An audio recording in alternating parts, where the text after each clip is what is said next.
PP Savani university ખાતે દક્ષિણ ગુજરાતનો સૌથી ઊંચો રાષ્ટ્રધ્વજ ફરકાવવામાં આવ્યો। પીપી સવાણી યુનિવર્સિટી ખાતે દક્ષિણ ગુજરાતનો સૌથી ઊંચો રાષ્ટ્રધ્વજ ફરકાવવામાં આવ્યો છે તો સુરતમાં એક ગૌરવપૂર્ણ અને દેશભક્તિપૂર્ણ ક્ષણ જોવા મળી છે, જેણે સમગ્ર પ્રદેશમાં એક ઐતિહાસિક સીમાચિહ્નરૂપ બનાવ્યું છે। આ ભવ્ય સમારોહમાં ગુજરાતના માનનીય નાયબ મુખ્યમંત્રી શ્રી હર્ષ સંઘવી મુખ્ય અતિથિ તરીકે ઉપસ્થિત રહ્યા હતા, જેમણે તાળીઓના ગડગડાટ અને દેશભક્તિના ઉત્સાહ વચ્ચે ભવ્ય તિરંગો ફરકાવ્યો। કાર્યક્રમની શરૂઆત પીપી સવાણી યુનિવર્સિટીના પ્રમુખ શ્રી વલ્લભભાઈ સવાણી, પીપી સવાણી યુનિવર્સિટીના કુલપતિ ડૉક્ટર પરાગ સંઘાની દ્વારા તમામ મહાનુભાવોનું ઉષ્માભર્યું સ્વાગત કરીને કરાઈ હતી, જેમણે દક્ષિણ ગુજરાતના ઇતિહાસમાં કાયમ માટે અંકિત રહેશે તેવા આ મહત્વપૂર્ણ પ્રસંગનું આયોજન કરવા બદલ ગર્વ વ્યક્ત કર્યો।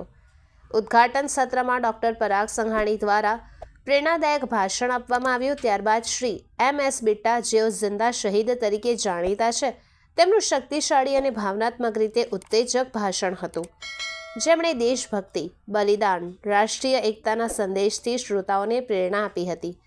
સમારંભનું મુખ્ય આકર્ષણ દક્ષિણ ગુજરાતના સૌથી ઊંચો તિરંગો શ્રી હર્ષ સંઘવી દ્વારા લહેરાવવામાં આવ્યો હતો, જે રાષ્ટ્રીય ગૌરવ, એકતા અને પ્રગતિનું પ્રતીક છે। ધ્વજ આકાશમાં ઊંચો થતાં સમગ્ર કેમ્પસ દેશભક્તિના નારાઓ અને વંદે માતરમના ભાવાત્મક નારાથી ગુંજી ઉઠ્યું હતું, જેનાથી વાતાવરણ ભાવના અને ગૌરવથી ભરેલું બન્યું। આ પ્રતિષ્ઠિત કાર્યક્રમમાં ગુજરાત સરકારના માનનીય રાજ્યમંત્રી શ્રી ઈશ્વરસિંહ પટેલ, માનનીય સાંસદ સભ્ય બારડોલી શ્રી પ્રભુભાઈ વસાવા, ગુજરાત વિધાનસભા માંગરોળ સુરતના માનનીય મંત્રી શ્રી ગણપતભાઈ વસાવા, ગુજરાત વિધાનસભા ભરૂચના માનનીય સભ્ય શ્રી રમેશભાઈ મિસ્ત્રી, સુરતના માનનીય મેયર શ્રી દક્ષેશભાઈ માવાણી સહિત અનેક પ્રતિષ્ઠિત મહાનુભાવો હાજર રહ્યા। સભાને સંબોધતા શ્રી હર્ષ સંઘવીએ ખૂબ જ પ્રેરક ભાષણ આપ્યું, જેમાં યુવાનોને રાષ્ટ્રીય મૂલ્યોને જાળવી રાખવા, સમાજમાં જવાબદારીપૂર્વક યોગદાન આપવા, મજબૂત અને પ્રગતિશીલ ભારત બનાવવા માટે કામ કરવા પ્રોત્સાહિત કર્યા। ઐતિહાસિક ધ્વજવંદન સમારોહ દેશભક્તિની ભાવના સાથે પૂર્ણ થયો, જેણે વિદ્યાર્થીઓ, ફેકલ્ટી સભ્યો અને તમામ ઉપસ્થિત પર અમિત છાપ છોડી અને રાષ્ટ્ર નિર્માણ અને સામાજિક જવાબદારી પ્રત્યે પીપી સવાણી યુનિવર્સિટીની પ્રતિબદ્ધતાને મજબૂત બનાવી।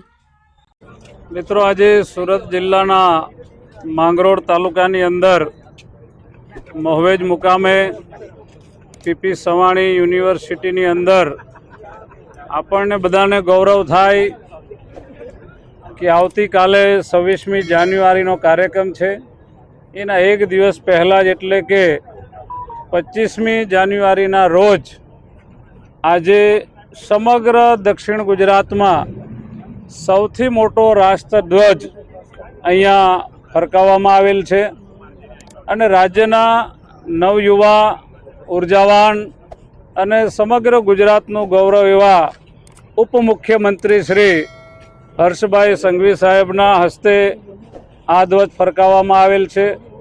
આ ધ્વજ એ માત્ર ધ્વજ નથી, પરંતુ વર્ષોની ગુલામીમાં જે લોકોએ આઝાદી અપાવવા માટે અનેક બલિદાનો આપ્યા છે, પોતાનું સમગ્ર જીવન જેણે દેશને સમર્પિત કર્યું છે, એ બધાનો પ્રતીક એ આપણો રાષ્ટ્રધ્વજ છે। આપણો રાષ્ટ્રધ્વજ વિવિધતામાં એકતાનો પ્રતીક છે, ત્યારે એનું માન સન્માન જળવાય એ આપણા સૌના માટે ખૂબ મહત્ત્વની બાબત છે।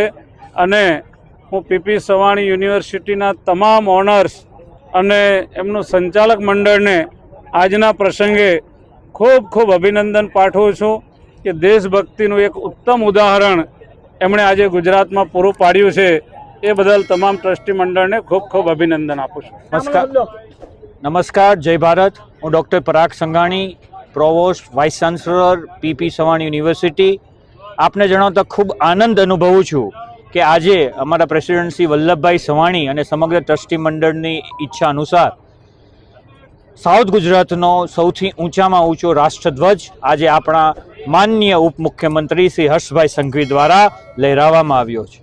આ રાષ્ટ્રધ્વજ એ અમારા ટ્રસ્ટી મંડળ, અમારી યુનિવર્સિટીના એક વિઝનનું પ્રતીક છે કે અમે રાષ્ટ્રપ્રેમ ધરાવતા વિદ્યાર્થીઓ સમાજને આપીએ, જે રાષ્ટ્રને સમર્પિત હોય, રાષ્ટ્ર માટે કશું કરવાની ભાવના સાથે હોય.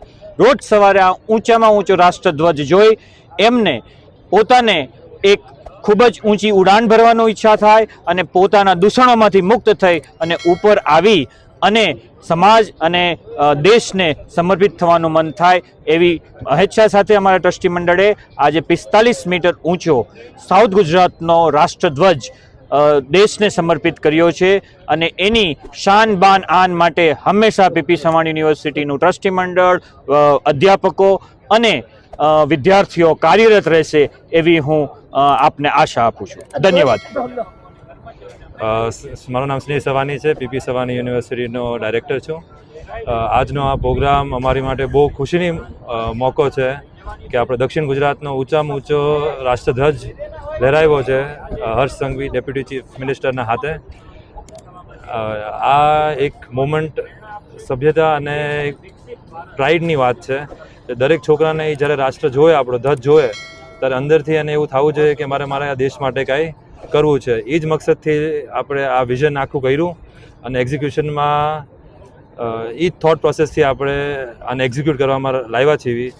છોકરાઓની અંદર વેલ્યુ અને કલ્ચર સાથે સાથે બિલ્ડ થાય અને સાથે સાથે ખાલી એજ્યુકેશન આપવાનું કામ અમારું નથી, અમારું કામ માણસ બનાવવાનું છે. અને એ માણસ ત્યારે બને જ્યારે દેશ લગતી કોઈ માણસને પ્યાર હોય. તો એ ઉગાવવા માટે અમે આ રાષ્ટ્રધ્વજનું અત્યારે કામ કર્યું છે અને ડેપ્યુટી ચીફ મિનિસ્ટરને ખૂબ ખૂબ આભાર આપું છું. એના હાથે અમે રાષ્ટ્રધ્વજનું ઉદ્ઘાટન થયો છે. હવે એવી અમારી અપેક્ષા છે કે 100 વર્ષથી ઉપર આ ધ્વજ કેમ્પસની અંદર લહેરાતો જાય. उनके परिवार को, बापूजी को, वाइस चांसलर, सब स्टाफ को मैं बहुत बहुत मुबारकबाद देता हूँ. स्टूडेंट को कि हिंदुस्तान के अंदर, ख़ास तौर पे गुजरात के अंदर, सूरत के अंदर, वो भी यूनिवर्सिटी के अंदर जहाँ पूरी दुनिया के स्टूडेंट आते हैं, हिंदुस्तान के तो आते हैं, पूरी दुनिया के स्टूडेंट आते हैं, उनको तिरंगे झंडे की अहमियत पता चले कि ये तिरंगा झंडा कागज़ का टुकड़ा, कपड़े का टुकड़ा नहीं, यह शहीद आजम भगत सिंह, राजगुरु सुखदेव, मंगल पांडे, इस्तफाकुल्ला खां, जलियांवाला बाग के हिंदू, मुसलमान, सिख, ईसाइयों के खून से सजा हुआ तिरंगा झंडा आज यूनिवर्सिटी में ये लगा दिया गया है. मान सम्मान के साथ जिसमें डिप्टी सीएम सिंघवी जी ने उसको शुरुआत की है. हर बच्चा जो भी दुनिया से आएगा वो सबसे पहले इस राष्ट्र के गौरव, राष्ट्र के तिरंगे झंडे को सलूट करेगा और उसको हिंदुस्तान की आज़ादी के इतिहास का साथ साथ पता चलेगा. तो मैं पूरा बापूजी को, पूरी यूनिवर्सिटी को, पीपी शिवानी ग्रुप को, यूनिवर्सिटी को, वाइस चांसलर सबको मुबारकबाद देता हूँ. ठीक.